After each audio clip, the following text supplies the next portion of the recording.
Basic और standard दोनों के लिए बहुत इंपॉर्टेंट चैप्टर है। और इसमें से जो लॉन्ग आंसर वाले क्वेश्चन तो आते ही आते हैं, साथ ही साथ एमसीक्यू टाइप के क्वेश्चन भी हम इससे प्रैक्टिस करेंगे और आप देख लीजिएगा कि आपके पेपर में 100% वो क्वेश्चन आने ही आने वाले हैं। ठीक है, चलिए बिना हम टाइम गवाए हमने चैप्टर को शुरू करते हैं। नाम है इसका पॉलिनोमियल और हिंदी में कह रहे हैं इसे बहुपद। हिंदी और इंग्लिश मीडियम के लिए दोनों है क्योंकि बाइलिंगुअल ही चलेगा। चलिए शुरू करते हैं। देखिए, चैप्टर शुरू करने से पहले मैं आपको कुछ बता दूँ। सबसे पहले चीज़ें क्या होती हैं, आपको ये बहुपद होता क्या है, ये बहुपद या पॉलिनोमियल्स होता क्या है। देखिए, हिंदी में इसे कहते हैं बहुपद। ठीक है, कितने प्रकार का होता है, तो वैसे तो कई प्रकार के होते हैं, लेकिन आपके बुक में 3 प्रकार दिए हुए, तो आपको 3 ही पढ़ने हैं। और ज़्यादातर जो फोकस किया गया, किस टॉपिक पर किया गया, मैं आपको कंफर्म कर देता हूँ। सबसे पहले अगर हम पढ़े तो हमें एक आता है लीनियर इक्वेशन, या फिर आपने नाम सुना होगा लीनियर। ठीक है, लीनियर पॉलिनोमियल कहा जाता है, लीनियर पॉलिनोमियल। लीनियर पॉलिनोमियल को हिंदी में कहते हैं रैखिक बहुपद। क्या कहा जाता है, रैखिक बहुपद कहा जाता है। अब ये लीनियर पॉलिनोमियल होता क्या है या रैखिक बहुपद किसे कहते हैं, देखिए बहुत सिंपल सी चीज़ है, ध्यान रखना है। इस तरह से जानना है कि जो x का, ठीक है, x पे 1 डिग्री होता है, x पे जब डिग्री की बात करेंगे 1 डिग्री होगा तो क्या कहलाएगा, रैखिक बहुपद। हिंदी में कहें कि x की घात, ठीक है, x की घात 1, जब x पर 1 की घात होगी वो क्या कहलाता है, वो लीनियर पॉलिनोमियल कहा जाता है, या फिर उसे कहा जाता है रैखिक बहुपद। कैसे लिखा जाता है, मैं आपको कुछ एग्जांपल बता दूं, तब जाके आप हो सकता है आपको समझ में आए। ठीक है, जैसे कि कैसे लिख सकते हैं हम, 2x + 5 पहला एग्जांपल हो जाता है। ठीक है, यहाँ पर आप देख पा रहे हो x के ऊपर कोई भी, मतलब x के ऊपर कोई भी डिग्री नहीं है, कोई भी पावर नहीं है। तो जहाँ पर कोई भी पावर नहीं होता, इट मीन्स क्या होता है कि वो लीनियर इक्वेशन कहलाता है। ठीक है, इसी तरह से हम और भी ले लें, जैसे कि नंबर 3x - 9। ठीक है, इसमें भी क्या है, x के ऊपर कोई भी पावर या कोई भी घात नहीं है। तो जहाँ पर आप ध्यान रखना, जहाँ पर x सिंगल हो, x पे कोई भी पावर, कोई भी वैल्यू नहीं हो, कोई भी डिग्री नहीं हो, वो क्या होता है, लीनियर इक्वेशन कहलाता है। पहला टाइप है। इतनी बात आपको समझ में आई। दूसरा टाइप बात करते हैं। दूसरा टाइप क्या होता है, क्वाड्रेटिक। ठीक है, क्वाड्रेटिक पॉलिनोमियल्स या पॉलिनोमियल लिख दो। क्वाड्रेटिक पॉलिनोमियल मतलब क्या लगता है, इसे द्विघात बहुपद कहा जाता है। क्या कहा जाता है हिंदी में, द्विघात बहुपद। हिंदी वालों के लिए थोड़ा सा ईजी है द्विघात समझना, मतलब जिस भी, ठीक है, जैसे मान लेते हैं x पर अगर 2 डिग्री हो, कितनी डिग्री हो, 2 डिग्री। ठीक है, 2 डिग्री हो मतलब x पर 2 की घात कितनी है, 2 की घात। कैसे लिखा जाएगा, x पर 2 की घात हो तो क्या कहलाता है, वो क्वाड्रेटिक पॉलिनोमियल कहलाता है। कैसे लिखा जाता है, जैसे लिखा जाता है 2x² माइनस या प्लस 4x + 4, ऐसे लिखा होता है। तो आपको यहाँ पे दिख रहा है ये जो x है, जो इस पर मैक्सिमम जो डिग्री है वो कितना है, 2 है। कितना है, 2 है। तो x पे अगर हिंदी में बात करें तो x पे कितनी घात है, 2 की घात है। तो जहाँ पर भी, जैसे मान लेते हैं यहाँ पर 2x, ठीक, x⁴ 9x + 6 ऐसे लिखा हो। क्या ये क्वाड्रेटिक इक्वेशन है, पॉलिनोमियल है, या फिर द्विघात बहुपद है, आप कहिए नहीं। आप कहोगे नहीं, क्योंकि मैक्सिमम इस पर क्या है, ये तो 4 आ गया, इस पर डिग्री कितनी आ गई, 4, तो ये क्वाड्रेटिक नहीं है। आई बात समझ में। आपको क्या देखना है कि आपको यहाँ पर जो पावर है वो कितने होना चाहिए, 2 होना। जैसे मान लेते मैंने लिख दिया, एक और इक्वेशन में लिखता हूँ, एक और पॉलिनोमियल लिख देता हूँ, जैसे कि 3x² + 9x + 6। ये मैंने आपको क्या लिखा, इक्वेशन लिख दिया। इस पर x की पावर कितनी है, 2 है। तो ये क्या है, क्वाड्रेटिक इक्वेशन है। आई बात समझ में। अब एक और चीज़ बताता हूँ, अगर ये क्वाड्रेटिक इक्वेशन है, इस पर x की पावर 2 है या x की डिग्री 2 है, तो इस x की डिग्री में आपको क्या करना होगा, अगर आपसे पूछा जाए कि इसका ज़ीरोज़, ठीक है, ज़ीरोज़ कितने होंगे, ज़ीरोज़ मतलब हिंदी में कहते हैं कि सर इसका हल कितना होगा, सॉल्यूशन कितने होंगे सर। ठीक है, ये सब एक ही है, आप हल कहो, सॉल्यूशन कहो, या फिर ज़ीरोज़ कहो। ठीक है, तो कितने होंगे, तो ध्यान रखना, जितना पावर उतना ही सॉल्यूशन। तो कितना सॉल्यूशन होगा इसमें, 2 सॉल्यूशन होगा। कितने सॉल्यूशन होंगे, 2 सॉल्यूशन होगा। ऊपर वाली बात करें रैखिक, ठीक है, या फिर इंग्लिश में कहें लीनियर वाले में, क्योंकि x का डिग्री 1 है तो इसमें कितने सॉल्यूशन होगा या फिर कितने ज़ीरोज़ होंगे, कितने ज़ीरो होगा, 1 होगा। मतलब जो हल होगा सिर्फ एक ही हल होगा। मतलब अगर इसको सॉल्व किया जाए तो कितने सॉल्यूशन होंगे? सिर्फ एक ही सॉल्यूशन होगा। अगर पावर 2 है या डिग्री 2 है तो उसके कितने सॉल्यूशन होंगे? 2 होंगे। आई बात समझ में? आपको क्वाड्रेटिक पॉलिनोमियल्स तो समझ में आ गया होगा। आई बात समझ में? एक और पॉलिनोमियल्स, ठीक है, आइए उसको तो देखते हैं। एक और पॉलिनोमियल्स कौन सा है? आपको अगर नोट करना है आप नोट कर लीजिए, क्योंकि जितना नोट करेंगे उतना आपके लिए बेहतर होगा, आप दोबारा से रिवाइज कर सकते हैं। ओके, तीसरा टाइप होता है, ठीक है, इस पर हम तीसरा टाइप लिख सकते हैं। तीसरा टाइप किसे कहते हैं? इसे कहा जाता है क्यूबिक पॉलिनोमियल्स। क्यूबिक पॉलिनोमियल कहा जाता है। हिंदी में कहे तो सर, आप हिंदी में कहे तो इसे त्रिघात बहुपद कहा जाता है। त्रिघात बहुपद, तीन घात वाला बहुपद। इट मीन्स क्या होता है कि इसमें एक्स पे जो डिग्री होगा इस पे 2 ना होकर इस पे कितनी 3 डिग्री होगा, ठीक है।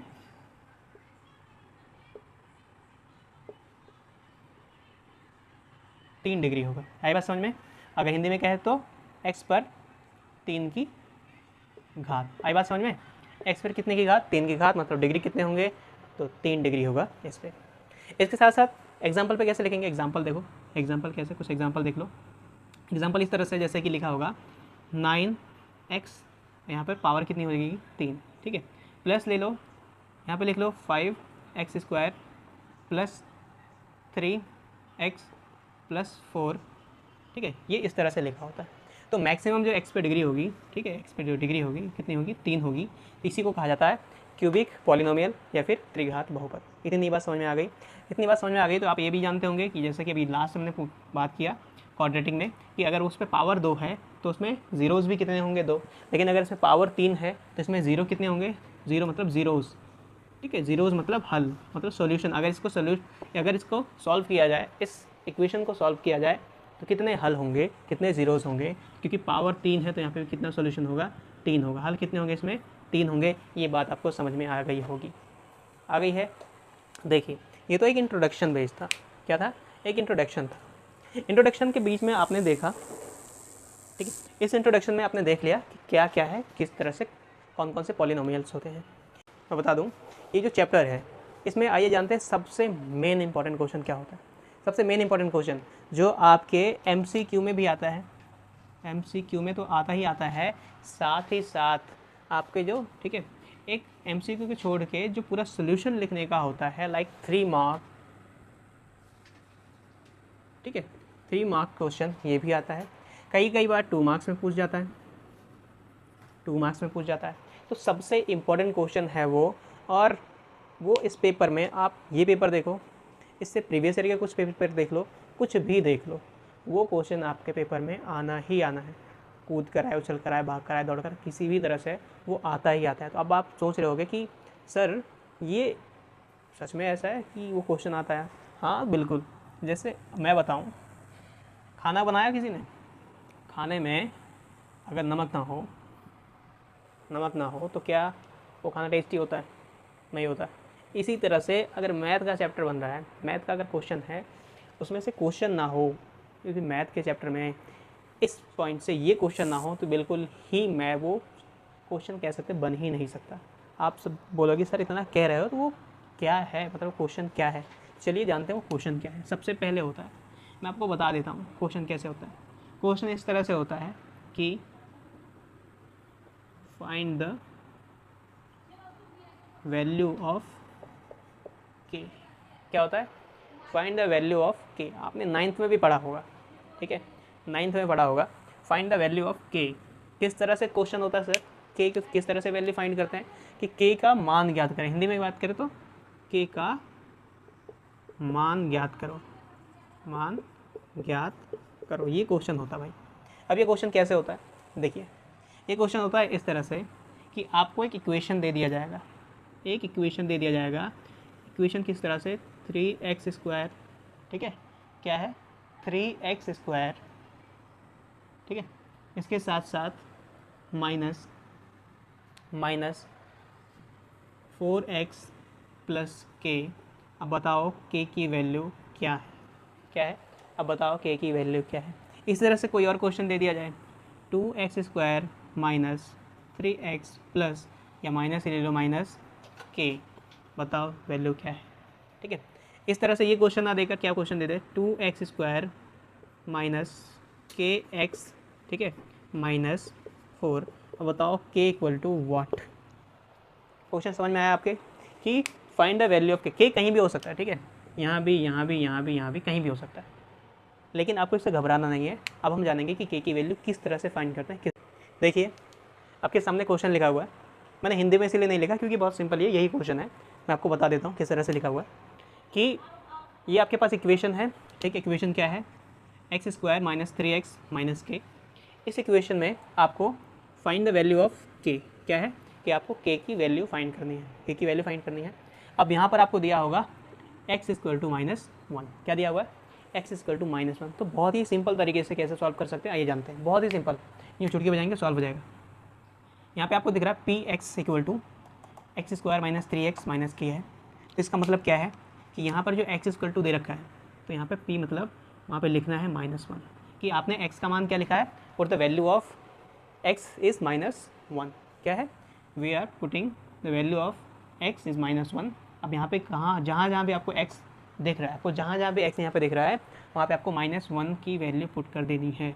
ठीक है, जहाँ पे माइनस आपको यहाँ पे x दिख रहा है वहाँ पे -1 की वैल्यू पुट कर देनी है, क्योंकि यही क्या है, x की वैल्यू है। आई बात समझ में, ये रहा -1, हमने x की वैल्यू यहाँ पर पुट कर दी। चलिए देखते हैं, स्क्वायर करते हैं। 1 का स्क्वायर, ठीक है, हमेशा 1 होता है। क्या होता है, 1 का स्क्वायर हमेशा 1 होता है। 2 का स्क्वायर 2 होता है, नहीं, कितना होगा, 4 होगा। लेकिन यहाँ -2 हो तो -2 का स्क्वायर कैसे होता है, तो इसमें क्या होता है 2 मल्टीप्लाई 2, यहाँ माइनस, दो बार माइनस से माइनस कट जाता है, तो यहाँ पे क्या बचता है, सिर्फ 4 बचता है। आई बात समझ में। इसी तरह से यहाँ पे माइनस है, तो जब भी माइनस होता है माइनस का स्क्वायर हमेशा पॉजिटिव हो जाता है, प्लस हो जाता है, तो यहाँ पर 1 हो जाएगा। आई बात समझ में, मैं इसको रफ कर दे रहा हूँ, ये आपको इतना समझाने के लिए। तो ये क्या होगा, 1 का स्क्वायर 1 होगा, माइनस, ठीक है, ये 3 और -1, ध्यान रखना, -3 मल्टीप्लाई -1 कितना हो जाएगा, माइनस माइनस प्लस हो जाता है, 3 × 1 = 3। आई बात समझ में, आंसर कितना आएगा, माइनस माइनस प्लस, और यहाँ पे प्लस लिख सकते हो, फिर ना भी लिखो तब भी वैल्यू चलेगी यहाँ पर आप, लेकिन यहाँ पे लिखना पड़ेगा आपको 3 × 1 = 3। आई बात समझ में, माइनस का साइन है -k। इतनी बात हो, आई होप आपको समझ में आ गई होगी। देखो मतलब 3 और 1 कितना हो जाएगा, 4 -k। k की वैल्यू फाइंड करनी है। ठीक है, k की वैल्यू क्या करना, हमें फाइंड करना है। तो हम क्या करेंगे, k को अपोजिट के दूसरे साइन भेज देंगे। ये क्या हो जाएगा, k माइनस में है तो हम दूसरी तरफ भेजेंगे, तो क्या हो जाएगा, ये प्लस में है। अगर यहाँ इक्वल टू है, इक्वल टू क्योंकि आपको यहाँ दिख रहा है, ठीक है, तो हम इसको भेज देते हैं इस तरफ, तो इसका साइन चेंज हो जाएगा, तो यहाँ पे क्या हो जाएगा, k प्लस में हो जाएगा, और यहाँ 4 है तो यहाँ पे 4 आ जाएगा। इतनी बात समझ में आई।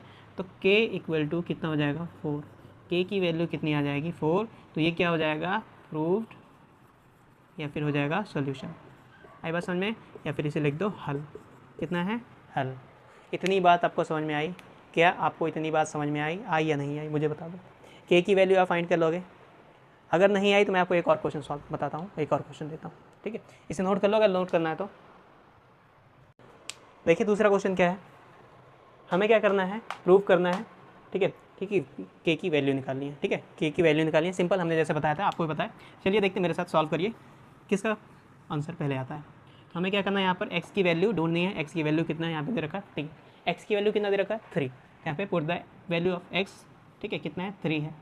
अब यहाँ पे 2 है, x की जगह हम क्या यूज़ करेंगे, 3। यहाँ पे स्क्वायर है, स्क्वायर 8 है तो 8 आ जाएगा। x की वैल्यू कितनी हमने पुट की है, 3 + k। इतनी बात समझ में आपको आ गई, गुड।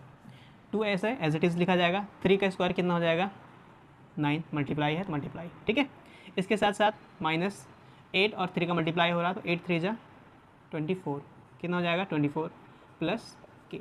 इतनी बात आपको समझ में आ गई, बहुत सिंपल तरीका है, आपको आ गई होगी। 9 × 2 = 9 3 या 9 2 = 18, कितना हो जाएगा, 18 -24 प्लस में k। इतनी बात समझ में आ गई, होप आपको समझ में आ रहा होगा। ठीक है, ये इक्वल टू में चल रहा है। इसके साथ क्या होगा, ये प्लस में और ये माइनस में। प्लस माइनस क्या होता है, माइनस होता है, हम सबको पता है, बेसिक सी चीज़ें हैं, हम सबको पता है। प्लस ये प्लस में माइनस है, प्लस माइनस माइनस होता है। 18 में से 24 माइनस नहीं हो सकता, तो हमने क्या किया, 24 में से 18 माइनस कर दिया। 24 में से क्या कर दिया हमने, 18 माइनस कर दिया, तो 6 बचेगा हमारे पास। कितना बचेगा, 6 बचेगा।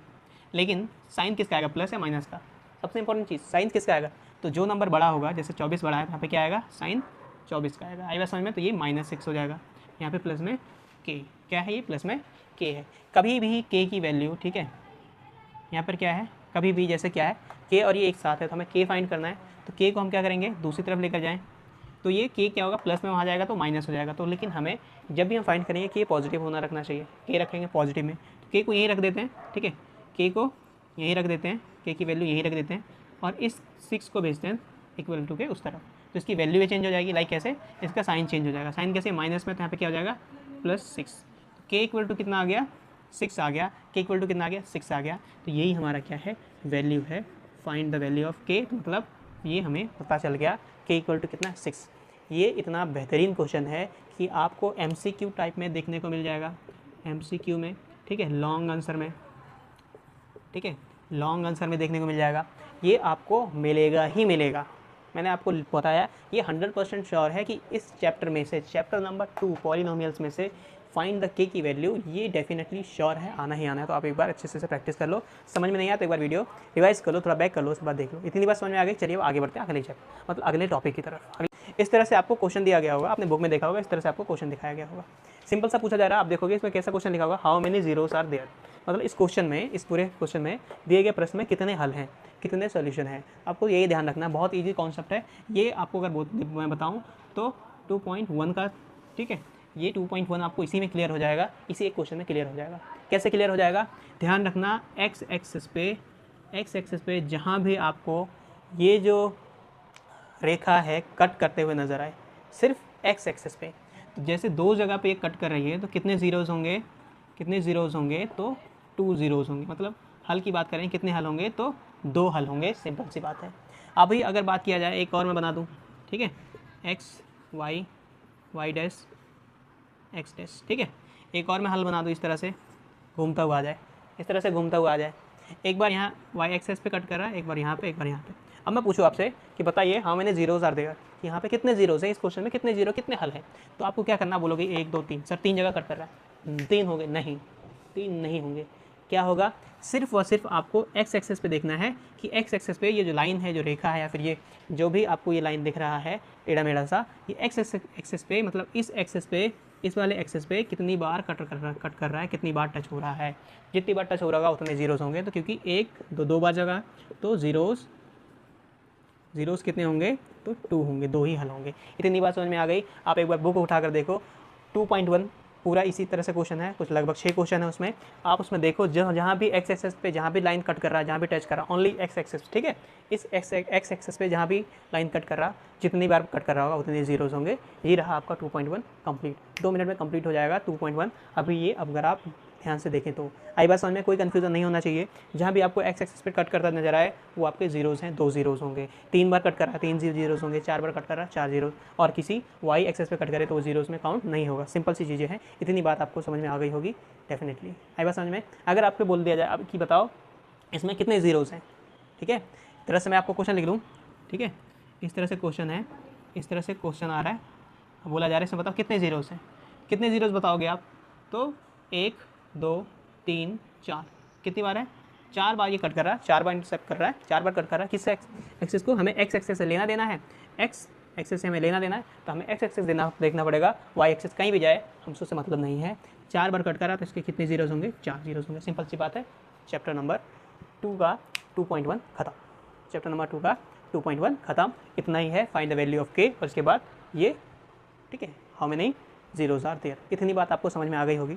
नोट करना, आप नोट कर लीजिए। अब हम बढ़ते हैं आगे अपने 2.2 की तरफ, जो कि बहुत ही इंपॉर्टेंट है, बहुत ही और ईजी भी है, बहुत इंपॉर्टेंट भी है। इसके साथ साथ, ठीक है, आपके पेपर के लिए तो 100% इंपॉर्टेंट है, ठीक है। 2.2 को स्टार्ट करने से पहले मैं आपको कुछ बात बता दूँ। आपके मन में भी क्वेश्चन होगा कि सर हमने के की वैल्यू फाइंड कर ली। अगर क्वेश्चन नहीं है तो मेरी बात सुन लीजिए। आपने के की वैल्यू निकाली, हम दोनों ने निकाली, मैंने और आपने निकाली।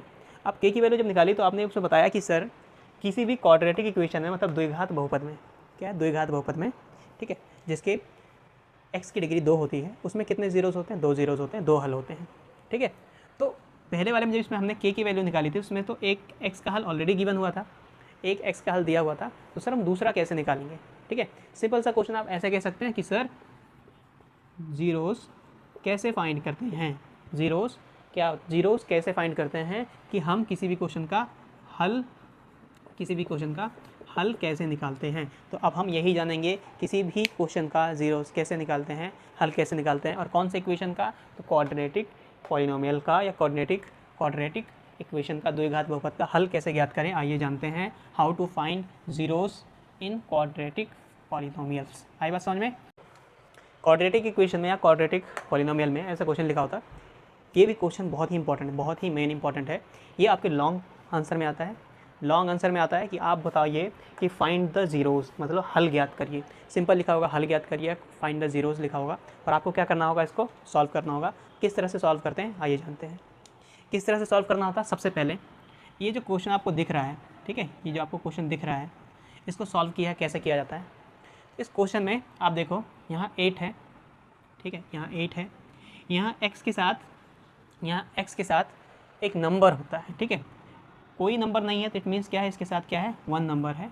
कोफिशिएंट कहा जाता है, हिंदी में गुणांक कहा जाता है। जैसे कि आपको यहाँ पे दिख रहा होगा x के साथ एक गुणांक है जिसे जो है 2 है, तो x का जो कोफिशिएंट क्या है, 2 है।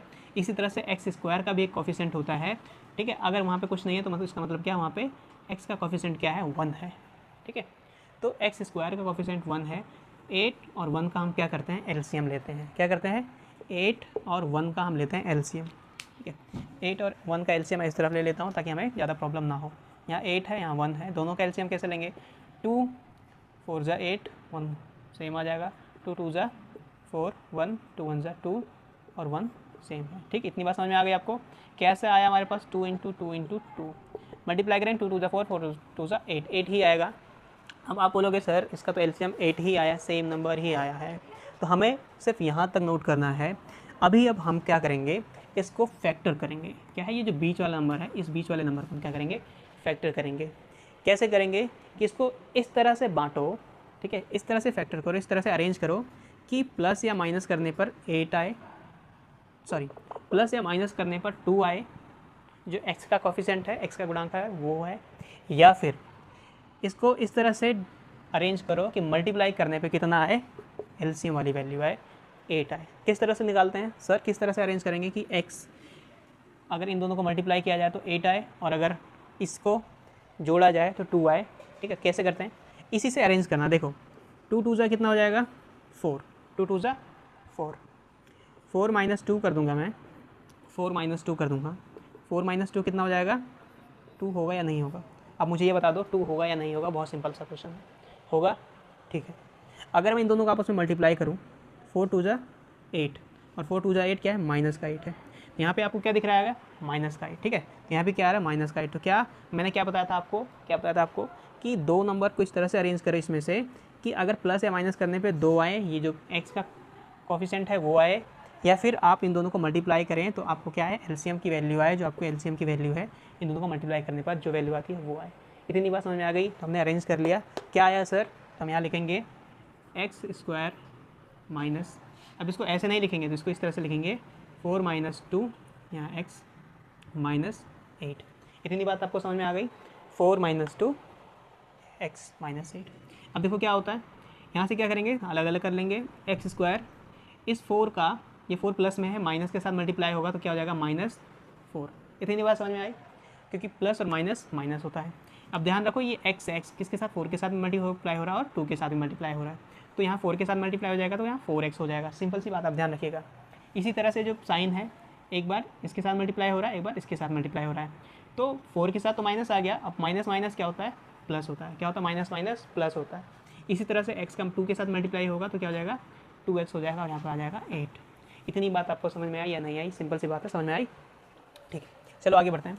अब देखो कैसे करेंगे, अब इन दोनों को देखो, इन दोनों को अलग और इन दोनों को अलग, दोनों को अलग कैसे करेंगे, दोनों में से हम कॉमन निकालेंगे। कॉमन कैसे निकलते हैं, देखो यहाँ पर x इंटू एक्स है, ठीक है, माइनस का साइन है, यहाँ पर 4 है, 4 इंटू एक्स है, दोनों में क्या कॉमन लग रहा है आपको, एक एक्स यहाँ पर और एक एक्स यहाँ पर। इतनी बात समझ में आ रही है, क्या कॉमन लग रहा है। तो हमने क्या किया, इसमें से एक एक्स को कॉमन रख लिया, एक एक्स को क्या कर लिया, कॉमन रख लिया, और फिर अंदर क्या बचा, यहाँ पर x बचा, यहाँ पर माइनस का साइन माइनस, यहाँ पर क्या बचा, 4। आई बात समझ में, क्योंकि ये x तो यहाँ पर चला गया था, तो कॉमन वाली जो वैल्यू है ये यहाँ आ गई, और बाकी जो बचा वो यहाँ पर आ गया। इतनी बात समझ में आई। इसी तरह से यहाँ पे देखो जो भी यहाँ पे साइन है वहाँ पर साइन आ गया। अब क्या करना है यहाँ पे, देखो सिंपल सी बात है, इसमें भी हम क्या करेंगे, इसी तरह से कॉमन निकालेंगे। जैसे यहाँ पर 2, यहाँ प्लस का साइन है प्लस था, मल्टीप्लाई एक्स हो रहा है, माइनस का साइन है माइनस। 8 को हमने क्या लिखा था, देखो यहाँ पर 8 है, 8 का एलसीएम निकाला था हमने, क्या लिखा था, 2 मल्टीप्लाई 2 इतनी बात समझ में आए। इसको अगर फैक्टर करेंगे तो इस तरह से करेंगे। कॉमन देखो क्या आ रहा है, इसमें 2 कॉमन आ रहा है, इसमें भी क्या आ रहा है 2 कॉमन आ रहा है, 2 कॉमन आ रहा है, तो यहाँ ये जो कॉमन वाली वैल्यू है यहाँ आ जाएगी 2, ठीक है। अब ब्रैकेट लगाएंगे, यहाँ ब्रैकेट क्लोज करेंगे, ध्यान रखें यहाँ पर क्या बच गया, एक्स साइन क्या है यहाँ पे माइनस, 2 2 जा, ऐसे लिखने की ज़रूरत नहीं, आप दोनों को यहाँ मल्टीप्लाई कर लीजिए आप, 2 2 जा 4। इतनी बात समझ में आई कि नहीं आई, कॉमन निकालने वाली बात समझ में आ गई कि नहीं आई। अब कॉमन आपको दिख रहा होगा कि सर ये और ये वैल्यू दोनों क्या है, एक जैसी वैल्यू है, क्या है, ये जो ब्रैकेट वाली वैल्यू है दोनों एक जैसी वैल्यू। हाँ, आप इस बात का ध्यान रख के चलना, आपका आंसर तभी सही हो सकता है, आपका आंसर तभी सही होगा जब आपको ब्रैकेट वाली वैल्यू दोनों एक जैसी ही दिखेगी, ठीक है, एक जैसा ही वैल्यू हो तो ये आपको क्या होगा, ये आपको सही है, आपका जो इक्वेशन है, जो कैलकुलेशन वो सही जा रहा है। अभी आपको क्या करना है, एक ही स्टेप है सर, क्या स्टेप है, अंदर वाली वैल्यू को एक बार लिखना है, x माइनस 4 ये वैल्यू हो जाएगी, ठीक है। और ये जो बाहर वाली वैल्यू है जैसे कि ये और ये, इसको क्या करना है, एक बार लिखना है, अलग लिखना है, क्या लिखना है, अलग रखना है, इसको क्या लिखना है, अलग रखना है। तो कैसे लिखोगे, एक ब्रैकेट में x यहाँ से, यहाँ प्लस का साइन प्लस और यहाँ पे 2, इतनी बात समझ में आ गई। तो यही हमारी वैल्यू निकल आई, वह x की वैल्यू निकल आई। कैसे सर, किस तरह से वैल्यू निकल आई, ऐसे निकल आई कि x माइनस 4 है, ठीक है, x माइनस 4 इक्वल टू 0 होता है, x इक्वल टू अगर वहाँ ले जाएंगे, ये अगर इसको इस तरफ भेजा जाए तो माइनस में यहाँ क्या हो जाएगा, ये प्लस में आ जाएगा। इतनी बात समझ में आई। इसी तरह से दूसरा वाला है x प्लस 2, ठीक है, ये पहला 0 है, पहला 0 है, ये सेकंड वाला है, सेकंड वाला कैसे है, इक्वल टू 0 होता है, ये प्लस में वहाँ भेजेंगे तो मतलब इसको इस तरफ भेजेंगे तो ये -2 हो जाएगा, तो x इक्वल टू -2, ये हमारा दूसरा जीरोस है। आई होप आपको जीरोस फाइंड करने में कोई प्रॉब्लम नहीं हुई होगी। इतनी बात आपको समझ में आ गई या नहीं आई, मुझे बता दीजिए, कंफर्म करिए क्या इतनी बात समझ में आई, आपको जीरोस फाइंड करने आ गया। अब कई बार आपके क्वेश्चन में क्या बोला जाता है कि फाइंड द जीरोस की जगह आपको क्या लिखा जाएगा, फैक्टर, तो क्या हो जाएगा, फाइंड द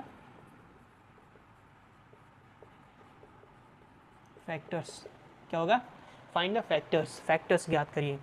हल करने की जगह क्या लिखा जाएगा होगा कि आप गुणनखंड ज्ञात कीजिए, गुणनखंड ज्ञात कीजिए। आई बात समझ में। तो आपको यहाँ पे फैक्टर लिखा हो, आपको इस इक्वेशन का फैक्टर निकालना हो, आपको जीरोस निकालना हो, या आपको हल निकालना हो, या फिर इसको हल करना है, सोल्यूशन निकालना है, आपको इसी तरह से करना होगा। इतनी बात आपको समझ में आ गई होगी। नोट करना है तो आप नोट कर लीजिए। इसके बाद हम देखते हैं एक और क्वेश्चन कि किस तरह से सॉल्व करते हैं, फिर हम आगे बढ़ते हैं, ठीक है। नोट कर लीजिए, फिर हम अगला क्वेश्चन देखते हैं। देखिए अभी आपको क्वेश्चन दिख रहा होगा, क्वेश्चन नंबर 2। अब आप सोच रहे होंगे 4 यहाँ s स्क्वायर, यहाँ 4s, यहाँ अभी तो सर आपने x बोला था, यहाँ 4 लिख रहे हो। कोई भी वैल्यू आप ले लो, a से लेकर z तक कोई सा भी अल्फ़ाबेट ले लो, आपको कोई इसमें कोई प्रॉब्लम नहीं है, तो इसमें कोई प्रॉब्लम ना हो। कहीं कल यहाँ पे y स्क्वायर लिखा हो तो आप उसमें डर जाओ, सर ने तो x स्क्वायर बताया था, यहाँ y आ गया। कल यहाँ पे t स्क्वायर लिखा हो तो बोलोगे सर ने तो सिर्फ x बताया था, यहाँ t स्क्वायर आ रहा। सारे a से लेकर z तक कोई भी लिख दो, लेकिन आपका तरीका सेम ही होगा, तो उसमें डरने वाली बात नहीं। चलिए सॉल्व करते हैं। तो हम बोलेंगे सॉल्व कैसे करना है, सर आपने बताया था इन दोनों का क्या करना है, एलसीएम करना है। 4 और 1 का एलसीएम करेंगे तो 2 2 जा 4, ठीक है, 2 1 जा 2, कितना आया, 2 मल्टीप्लाई 2, कितना आया। अब इस 2 मल्टीप्लाई 2 का क्या करना है, तो सिंपल सी चीज़ है, इन दोनों को इस तरह से अरेंज करना कि बीच वाला ये जो नंबर है, जो s का कोफिशिएंट है, ये नंबर आ सके। तो सिंपल सा यहाँ पर 4 लिखा है, यहाँ पर भी क्या लिखा है, 4 लिखा है, लेकिन ध्यान रखना है, ठीक है, यहाँ पे क्या हो जाएगा, 2 + 2 क्या हो जाएगा, 2 + 2 करेंगे तो क्या हो जाएगा, 4 आ जाएगा, 4 आ जाएगा। हाई बात समझ में। अब इसको अगर हम मल्टीप्लाई भी करेंगे 2 2 जा 4, तो हमारा जो है एलसीएम वाली ही वैल्यू आ जाएगी। इतनी बात आपको समझ में आ गई होगी पहले ही। तो हमें क्या करना है, इसको अलग अलग करना था, हमने अलग अलग कर दिया। फिर आप लिखेंगे 4s स्क्वायर माइनस ये 4 की जगह हम क्या लिखेंगे, 2 + 2 यहाँ पे s + 1 जो हमने यहाँ पर, ठीक है, इस 2 को यहाँ 4 को हमने क्या किया था, अलग अलग किया था, ठीक है, इसको अलग अलग किया था, ये हमें वहाँ लिख देना। इतनी बात समझ में आ गई होगी। अब देखो इसमें क्या है, यहाँ पर 4x है, हमने क्या करना है, आपको 4s स्क्वायर है, यहाँ सबको अलग अलग करना है। ये प्लस या माइनस, प्लस माइनस माइनस, यहाँ पे 2 आ जाएगा, यहाँ s है तो यहाँ पे s से मल्टीप्लाई होगा तो s, ठीक है, प्लस माइनस माइनस 2 है तो 2 आ जाएगा, साइड में s है तो यहाँ पे s प्लस में 1। सिंपल है, इतनी बात समझ में आ गई होगी आपको, ठीक है। इसके बाद क्या करना है, दोनों को अलग अलग करना है। कैसे अलग अलग करेंगे, कॉमन निकालेंगे। तो यहाँ पे क्या 4x है तो 2 × 2 4 को अगर मल्टीप्लाई करें, यहाँ s है तो यहाँ s एक बार और एस, माइनस का साइन है माइनस, यहाँ 2 मल्टीप्लाई बाई एस। दो में कॉमन क्या दिख रहा है आपको, 2 शो हो रहा है, एक्स एस आपको शो हो रहा है, ठीक है। तो क्या कॉमन आ रहा है, 2s कॉमन आ रहा है। अब क्या क्या कॉमन नहीं है, 2s माइनस, यहाँ पे कुछ नहीं है तो वहाँ पे 1 है, 0 नहीं लिखना है, जहाँ पे कुछ नहीं है वहाँ पे हमेशा 1 है, इतनी बात ध्यान रखना।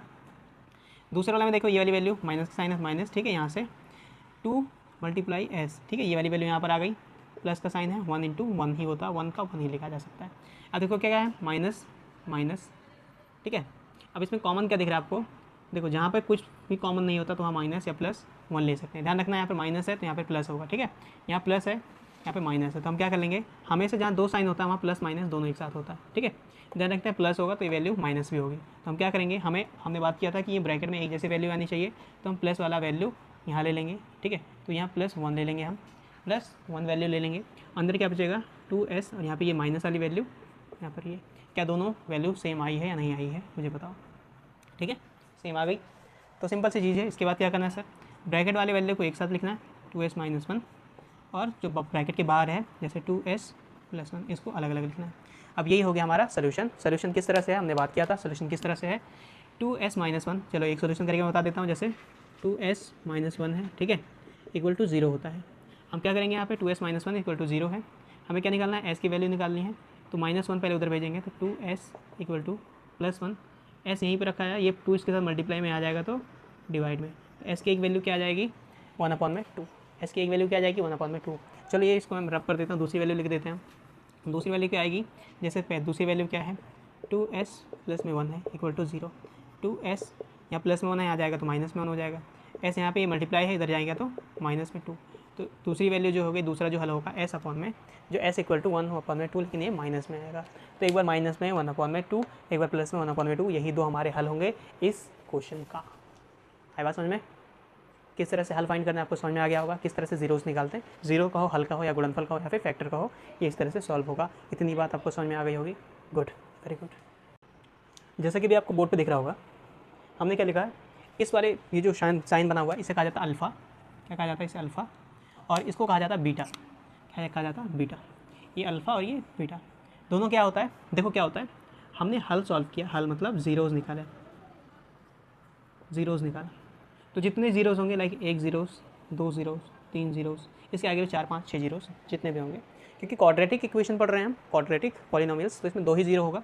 तो 2 ज़ीरोज़ में क्या होता है, पहले वाले ज़ीरो को अल्फ़ा कहा जाता है, ये पहला ज़ीरोज़ हो जाएगा, तो दूसरे वाले ज़ीरो को कहा जाता है बीटा, क्या कहा जाता है बीटा।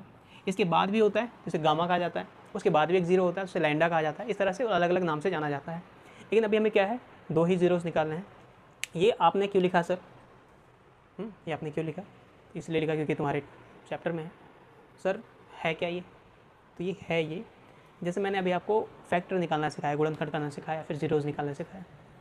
अब आपसे बोला जाएगा कि आप प्रूफ करो कि ये ज़ीरो सही है, या तुम बोलो कि सर कि आपने सही बताया या गलत बताया, हमें क्या मालूम, हमें तो आता नहीं, आपने गलत बता दिया होगा, मैं प्रूफ कैसे करूँ। तो ये वही है भाई कि प्रूफ कैसे करते हैं, किस तरह से प्रूफ करते हैं, आइए हम जान लेते हैं किस तरह से प्रूफ किया जाता है, ठीक है। तो प्रूफ कैसे करते हैं कि जो हमने ज़ीरोज़ निकाला है क्या वो ज़ीरो सही है नहीं सही है, कैसे प्रूफ किया जाता है। सबसे पहले मैं आपको एक इक्वेशन लिख देता हूँ, जैसे कि 2x² और -8x प्लस में 6, ठीक है, 2x² -8x प्लस में 6, ठीक है।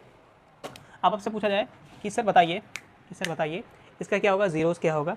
अब अगर आप पहला क्वेश्चन देखें या दूसरा क्वेश्चन देखें तो शायद आपको यही क्वेश्चन मिले जो हमने सॉल्व किया था। नहीं सॉल्व किया तो एक बार सॉल्व कर लेते हैं, कैसे सॉल्व किया जा सकता है। इसको इन दोनों का क्या किया जाएगा, एलसीएम, क्या किया जाएगा, एलसीएम 12 आएगा, ठीक है, 2 × 12 3 दूना 6, और 2 × 2 × 3 ये आएगा, यहाँ पर 12 हो जाएगा। आई बात समझ में, 12 आ जाएगा, ठीक है। इन दोनों को मल्टीप्लाई करेंगे, 12 आ जाएगा, 12 का हम क्या करेंगे, एलसीएम निकाल लेंगे, एलसीएम निकाल लेंगे, बहुत सिंपल क्या करेंगे, एलसीएम निकाल लेंगे। अब इन ये जो नंबर है, जो फैक्टर है इसको इस तरह से अरेंज करना है कि ये बीच वाले नंबर को क्या कर सके, अरेंज कर सकें कि प्लस या माइनस करने पर, ठीक है, प्लस या माइनस करने पर 8 आए, या अगर मल्टीप्लाई करें तो हम क्या है 12 आए, क्या है 12 आए। कैसे माइनस करेंगे, तो हम कैसे माइनस कर सकते हैं, तो यहाँ कितना है 6 2 जा, देखो 3 दूना 6, 6 + 2, 6 + 2 करेंगे तो क्या हो जाएगा 8 का हो जाएगा, 6 × 2 करेंगे तो कितना हो जाएगा 12 हो जाएगा। आई बात समझ में। तो मतलब अगर हम 6 + 2 कर देते हैं तो हमारा क्या है, ये ठीक ठाक बन सकता है। ये हम इसको अरेंज कर सकते हैं कि 6 + 2 करेंगे तो 8 आ जाएगा और मल्टीप्लाई करेंगे तो क्या आ जाएगा, 12 आ जाएगा। तो सिंपल सी बात है, यहाँ पे 2x² - 6 + 2, यहाँ x प्लस में 6, 2x² - 6x minus 2x plus में 6, इन दोनों को अलग अलग करेंगे, 2x कॉमन आ जाएगा, ठीक है। इसके बाद क्या आ जाएगा, यहाँ पे बचेगा x, यहाँ पर बचेगा 3, ये आ जाएगा। दूसरा हो जाएगा माइनस, यहाँ पे अलग अलग करेंगे तो हम यहाँ पे कॉमन ले लेंगे 2, यहाँ बचेगा सिर्फ x, ठीक है। और यहाँ पर कॉमन आ जाएगा -3, ठीक है, यहाँ बचेगा -3, 2 कॉमन लेने में -3 बचेगा। सिंपल सी बात है, ये इस तरह से हो जाएगा। अब इसको हल कैसे निकालेंगे, सिंपल सा है सर, 2x - 2 एक में, और एक में जो दूसरा वाला ब्रैकेट क्या है x - 3, ये अलग ब्रैकेट में, ठीक है। दोनों को अलग अलग करें तो कैसे हो जाएगा, 2x बराबर क्या हो जाएगा, यहाँ माइनस में यहाँ जाएगा प्लस, x बराबर क्या हो जाएगा यहाँ पर, अब यहाँ मल्टीप्लाई में यहाँ आ जाएगा तो 2/2 हो जाएगा, 2 1 से 1, तो पहले का क्या आ जाएगा, x बराबर 1 आएगा, क्या आ जाएगा, x बराबर 1। दूसरा कैसे निकालेंगे सर, दूसरा इस तरह से निकालेंगे, x - 3 है, ठीक है, इक्वल टू 0, तो x इक्वल टू यहाँ भी इस तरह भेजेंगे तो क्या हो जाएगा, ये 3 हो जाएगा, प्लस का यहाँ माइनस क्या आ जाएगा तो प्लस का हो जाएगा। इससे हमें पता चला ये जो इक्वेशन है हमारे पास कितने जीरोज़ हैं, 2 जीरोज़ हैं, एक है 1 और एक है 3। कितने जीरोज़ हैं, 1 और 3, ये कितने हैं, ये जीरोज़ हैं, ठीक है, क्या है, जीरोज़ हैं, 1 और 3, ये इसके जीरोज़ हैं, क्या है, जीरोज़ हैं। अब आप बोलोगे कि सर कैसे पता करें कि यही सही है, ठीक है, कि क्या है, यही सही है, ये जीरो सही है, ये आपने सही किया नहीं किया। तो मेरे भाई किस तरह से चेक करेंगे, आइए जानते हैं। इसको रफ कर दूँ ताकि मैं आपको यहाँ पे बोर्ड पे बता सकूँ किस तरह से चेक किया जा सकता है, ठीक है। किस तरह से किया जा सकता है, पहला क्वेश्चन देखो, अगर मैं पूछूँ अल्फ़ा प्लस बीटा क्या होता है, अल्फ़ा प्लस बीटा हिंदी में कहते हैं अल्फ़ा प्लस बीटा, मतलब हिंदी में कहते हैं इसको, हिंदी में कहते हैं शून्यकों का भागफल, क्या कहा जाएगा, भागफल, ठीक है। सम ऑफ, यहाँ पे लिख जाएंगे सम ऑफ ज़ीरोज़, क्या कहा जाएगा, सम ऑफ ज़ीरोज़ या शून्यकों का भागफल। कैसे निकालेंगे, इसको हम ऐसे कर सकते हैं, अल्फ़ा प्लस बीटा, ये जो 2 आया है, ये जो आया है 2 कौन, जो हमारे पास जीरोज़ आए हैं अल्फ़ा प्लस बीटा, तो हम अल्फ़ा प्लस बीटा करेंगे, मतलब यहाँ पे मैं लिख देता हूँ अल्फ़ा प्लस बीटा, ठीक है, alpha plus beta equal to किसके होना चाहिए, -b अपॉन में a होना चाहिए। तो यहाँ पे क्या होता है, जैसे ये आपको दिख रहा है, ये इक्वेशन दिख रहा होगा, इसमें क्या होता है, ये जो है ax² है माइनस bx और प्लस में c, ये इसके फॉर्म में होता है, ठीक है, ये इसके फॉर्म में होता है, ठीक है। इसमें क्या करना होगा, ये जो b है आपको दिख रहा होगा, ये जो b दिख रहा है आपको, वो x के साथ एक गुणनखंड है, मतलब क्या है, कॉफिशिएंट है, x का गुणनखंड है, हिंदी में कहते हैं इसे गुणनखंड है। और आपको जो x² दिख रहा होगा, जो a दिख रहा होगा, a, ये जो a है आपको, a x² का गुणनखंड है, मतलब x² का कॉफिशिएंट है, गुणनखंड है, ये x के साथ मल्टीप्लाई हो रहा है। इसी तरह से आप अगर यहाँ पे c वैल्यू देखें, c किसी के साथ कोई गुणनखंड नहीं है, तो ये क्या है, कांस्टेंट टर्म है, अचर संख्या है, मतलब ये कोई नंबर है। c क्या है, एक परमानेंट कोई एक नंबर होगा, कोई भी उसके साथ वैल्यू वगैरह कोई भी अल्फ़ाबेट उसके साथ मल्टीप्लाई नहीं हो रहा होगा। और a क्या हो रहा है, a फिर से आपको क्या है, कॉफिशिएंट है, कॉफिशिएंट मतलब क्या है, x² का गुणनखंड है, मतलब x² के साथ ही गुणनखंड हो रहा है। तो क्या है, -b, यहाँ पे -b क्या है, यहाँ पे 8 है। आप ध्यान रखना, यहाँ -8 है, लेकिन फॉर्मूले में ऑलरेडी माइनस दिया हुआ है, क्या दिया हुआ है, माइनस दिया हुआ है, तो यहाँ पे -8 लगाया तो -8, और उसके बाद फॉर्मूले में माइनस है तो माइनस बाहर लगेगा। a कितनी है, a की वैल्यू क्या है, 2 है, तो यहाँ पे क्या हो जाएगा, 2, क्या 2। आप ये मत लिखना कि x² भी लिख लो या x भी लिख लो, नहीं, सिर्फ कॉफिशिएंट यूज़ करना है, सिर्फ गुणनखंड यूज़ करना है, ठीक है। अब देखो क्या माइनस माइनस प्लस हो जाता है, तो यहाँ 8 हो जाएगा, यहाँ पर 2 हो जाएगा। इन दोनों को मल्टीप्लाई करोगे, क्या करोगे, मल्टीप्लाई नहीं, डिवाइड, 2 6 जा क्या हो जाएगा, नहीं, 2 6 जा कैसे हो जाएगा, 2 1 जा 2, 2 4 जा 8 हो जाएगा, तो आंसर कितना आ जाएगा, 4, ठीक है, कितना आ जाएगा, 4। अब देखो अल्फ़ा प्लस बीटा भी कर लेते हैं भाई साहब, कैसे कर लेंगे, अल्फ़ा प्लस बीटा भी कर लेंगे। अल्फ़ा कितना है 1 प्लस बीटा कितना है 3, अल्फ़ा प्लस बीटा करेंगे तो कितना हो जाएगा 4। क्या ये 4 वाली वैल्यू और यहाँ पर ये 4 वाली वैल्यू क्या दोनों इक्वल है या नहीं है, आप बताइए, इक्वल है या नहीं है, इक्वल है, हाँ, तो मतलब क्या है, अल्फ़ा प्लस बीटा तो बिल्कुल सही आ रहा है, मतलब ये क्या है, हमने इसका जो जीरोज़ निकाला है वो बिल्कुल मिल रहे हैं, ठीक है, क्योंकि जीरोज़ इक्वल टू क्या होगा, ठीक है, अल्फ़ा प्लस बीटा करेंगे तो -b/a, ये आपको फॉर्मूला है, आपको याद करना होगा। चलिए अब दूसरा चेक कर लेते हैं, क्या होगा, दूसरा चेक कर लेते हैं, क्या चेक कर लेते हैं, क्या चेक कर लेते हैं भाई, अल्फ़ा इंटू बीटा चेक कर लेते हैं। क्या चेक कर लेते हैं कि अल्फ़ा इंटू बीटा, इंटू का मतलब क्या होता है, अल्फ़ा मल्टीप्लाई बीटा, क्या हो रहा है, अल्फ़ा मल्टीप्लाई बीटा हो रहा है, तो क्या होता है, c/a, c एक कांस्टेंट है, मतलब c के साथ कोई वैल्यू मल्टीप्लाई नहीं हो रहा है, मतलब ये क्या है, c अकेला एक नंबर है, तो नंबर, ठीक है, नंबर जो है वो लिख लेंगे, नंबर क्या हमारे पास सी का नंबर क्या है 6, ठीक है। इसके बाद ए हमारे पास क्या है, एक्स स्क्वायर का कोफिशिएंट है, मतलब एक्स का गुणनखंड है, एक्स का गुणनखंड कितना है हमारे पास यहाँ पर 2 मैंने पहले बताया, एक्स स्क्वायर या फिर एक्स नहीं लेना है, ठीक है, एक्स स्क्वायर या एक्स नहीं लेना, सिर्फ कोफिशिएंट लेना है, सिर्फ गुणनखंड लेना है, क्या लिखना है, गुणांक लिखना है, उसका सिर्फ गुणांक लेना है कि कौन से किसके साथ गुणा हो रहा है। तो क्या हो रहा है, 2 के साथ गुणा हो रहा है, इसको डिवाइड कर लो, 2 1 2, 2 3 6, मतलब कितना आ गया 3 आ गया, क्या आ गया 3 आ गया, बहुत सिंपल सा तरीका 3 आ गया। अब चलो अल्फा इंटू बीटा भी करके देख लेते हैं, क्या इसका भी वैल्यू 3 आ रहा है, अल्फा कितना 1, बीटा कितना है 3, 1 इंटू 3 करेंगे 3 1 जा 3, मतलब 3 एकम 3, क्या ये वैल्यू और ये 3 दोनों सेम है या फिर नहीं है, सेम है या तो नहीं है, सेम है, बिल्कुल सेम है। क्यों, अगर ये सेम है तो इसका मतलब क्या है कि हमने जो फैक्टर निकाला था, जो गुणनखंड निकाला था, वो दोनों ही सही है, जो जीरोस निकाला था वो करेक्ट है। तो आपको अगर बोला जाए कि फैक्टर करो और उसको चेक करो, तो आपको इस तरह से चेक करना होगा, क्या होगा, आपको इस तरह से चेक करना होगा। चलिए ये क्लास यहीं तक रखते हैं, आई होप आपको समझ में आ गया होगा। आपको ये जानकर खुशी होगी कि आपने जो 2.1 का जो पहला क्वेश्चन है, ठीक है, 2.1 का जो पहला क्वेश्चन है, ठीक है, 2.1 तो हमने कब का कंप्लीट कर लिया था, माफ़ी चाहूँगा। 2.2 का जो पहला क्वेश्चन है, ठीक है, जिसमें आपको जीरोस निकालने हैं, फाइंड करने हैं, जीरोस निकालने हैं वो, और चेक करो वाला जो पहला क्वेश्चन है वो आपने सॉल्व करना सीख लिया। तो अभी जाओ, आपको होमवर्क है, होमवर्क क्या है यहाँ लिख देता हूँ। 2.2 का जो क्वेश्चन नंबर पहला है, उसमें सारे जितने ऑल क्वेश्चंस है सबको अटैम्प्ट करो, यही तुम्हारा होमवर्क है, सबको अटैम्प्ट करो। कोई भी क्वेश्चन आए, कोई भी प्रॉब्लम आप मुझे कमेंट करके बताओ, मैं उसको जब कल जो हम सेकंड क्वेश्चन का वीडियो अपलोड करेंगे, सेकंड क्वेश्चन वाला जो वीडियो रिकॉर्ड करेंगे, मैं आपको सोल्यूशन बता दूंगा, आपको कंफर्म कर दूंगा क्या क्या प्रॉब्लम आपको आ रहा है, क्या क्या आपको किस तरह से उसको रिजॉल्व करना होगा। आई होप आपको अभी तक का वीडियो सब समझ में आया होगा, ठीक है। अगर कोई प्रॉब्लम हो तो कमेंट करो, और यहाँ तक बने के रहने के लिए धन्यवाद। और इससे तुम्हें ज़्यादा फ़ायदा होगा, मुझे नहीं। ये जो इंपॉर्टेंट है क्वेश्चन है, बहुत ही ज़्यादा इंपॉर्टेंट क्वेश्चन है, इससे मुझे कोई फ़ायदा नहीं है, फ़ायदा तुम्हें होगा, क्योंकि तुम्हारे पेपर के लिए ये बहुत ही इंपॉर्टेंट चैप्टर है। इनमें से कम आपके 5 नंबर के क्वेश्चन आपने सॉल्व कर लिया, 5 नंबर आपने इकट्ठा कर लिया, ठीक है। आई होप आपको समझ में आया होगा। थैंक यू सो मच यहाँ बनने के रहने के लिए, कल मिलते हैं।